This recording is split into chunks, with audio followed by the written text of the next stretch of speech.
Guys, Chinese এক বিদেশি বেড়ার দেখছি এটা বানাইতে, তো দেখে আমার অনেক বেশি লোভ লাগছে, তাই দৌড়ে এসে বানাইতে। তো আগে তোমাদেরকে এটার নাম বলা লই, এটার নাম নাকি চিজ পটেটো ব্রেড। তো দেখে তোমাদের কাছে অনেক বেশি মজা মজা লাগতেছে না গাইস? চলো কেমনে বানাবা দেখাই দিই। তো প্রথমেই একটা বড় মিক্সিং বলে নিয়ে নিবা লাল মুরগির একটা আন্ডা। এবার এখানে প্রায় হাফ কাপের মতো লিকুইড দুধ দিয়ে দিচ্ছি, আর এটা অবশ্যই কুসুম গরম হতে হবে। তো গাইস, এরপর দিয়ে দিবা হচ্ছে একটা চামচেরও কম পরিমাণে ইস্ট। এরপর দিয়ে দিবা 2 টেবিল চামচ পরিমাণ চিনি, মানে এই টেস্ট অনুযায়ী আর কি, তোমরা বাড়ায় দিতে পারো, সমস্যা নেই। এখন দেখো সুন্দর করে যে ইচ্ছা মতো গুটে গুটি করে মিশাই নিতে হবে।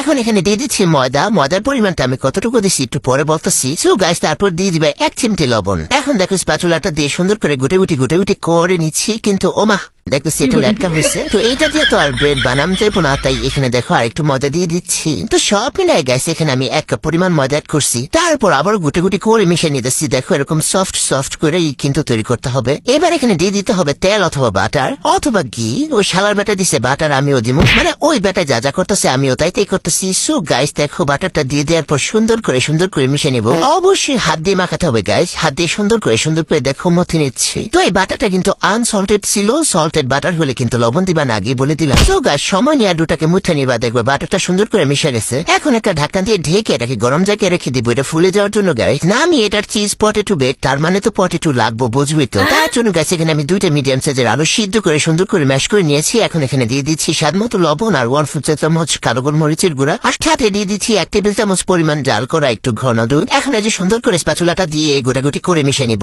তাহলে কিন্তু তৈরি হয়ে যাবে ওই যে রেস্টুরেন্টে কয় কি জানি কয়টা রে, মানে ওই যে ম্যাশ পটেটো, মানে ওই যে বড় কি কথা, বুঝছো? সো গাইস, এই দিকে দেখো ডোয়ের অবস্থা গরমে আরাম পায় কি পরিমাণ ফুসছে। এখন একটা ঘুষি দিয়ে এর পেট ফুটে গুলো নিমো আর একটু মধ্যে নিমো। তারপর দেখো চপিং বোর্ডের উপরে নিয়ে সুন্দর করে এটাকে 2 ভাগে লেচি কেটে নিলাম। এখন এই যে এই 2টা ডো দিয়ে হচ্ছে রুটি বেলে নিতে হবে পাতলা করে। সো গাইস, পাতলা বলে আবার অনেক বেশি পাতলা না, বুঝছো? তো দেখো রুটিটা বেলতাছি বাট কোনো মতেই তো এটা গোল হইতাছে না। কি বানাইছি এটা আমি? হ্যাঁ, যাই হোক, কিছু করার নেই। এটা নিয়ে আমি সুন্দর করে যেটার মধ্যে দেখো সেটার মধ্যে নিয়ে নিলাম। এখন দেখো এর মধ্যে দিয়ে দিব পটেটো, ওই যে ম্যাশ পটেটো গুলা। তারপর দেখো এখানে নিয়েছি অনেকগুলো চিজ, মানে শালার ব্যাটার রেসিপি দেখলাম কি বানাইছি সেটা। বাগনার চেয়েও খাজনা বেশি, মাই গড। যাই হোক, খেতে হলে দিতে হবে। তো দেখো সুন্দর করে দিয়ে দিয়েছি। এখন এর উপরে আর একটা রুটি দিয়ে দিব, 4-5টা সুন্দর করে গোল করে নিব। তো দেখো গাই, সুন্দর করে গোল করে ভাঁজ করে নিয়েছি, মানে যেমনি মন চায় সামনে তুমি গোল করবে এটারে। তারপর এখানে উপরে একটু দুধ ব্রাশ করে দিয়া, তারপর দেখো উপরে এমন গুতা দিছে, আমিও গুতা দিয়ে দিতেছি। সো গাইস, তারপর একটা ফ্রিজে ওভেনের মধ্যে দিয়ে এটাকে আমি আবরণ হিট অন রেখে 170 ডিগ্রি তাপমাত্রায় 30 মিনিট বেক করে নিচ্ছি। যাই হোক, গরম থাকা অবস্থায় এটাকে নামায় দেখো একটু বাটার ব্রাশ করে দিলাম, তারপর একটু ধনে পাতা কুচি দিয়ে দিলাম। মানে দেখতে তো এটা সুন্দরই লাগতেছে। এখন একটা খেয়ে দেখি, ও মাই গড, চিজ গলে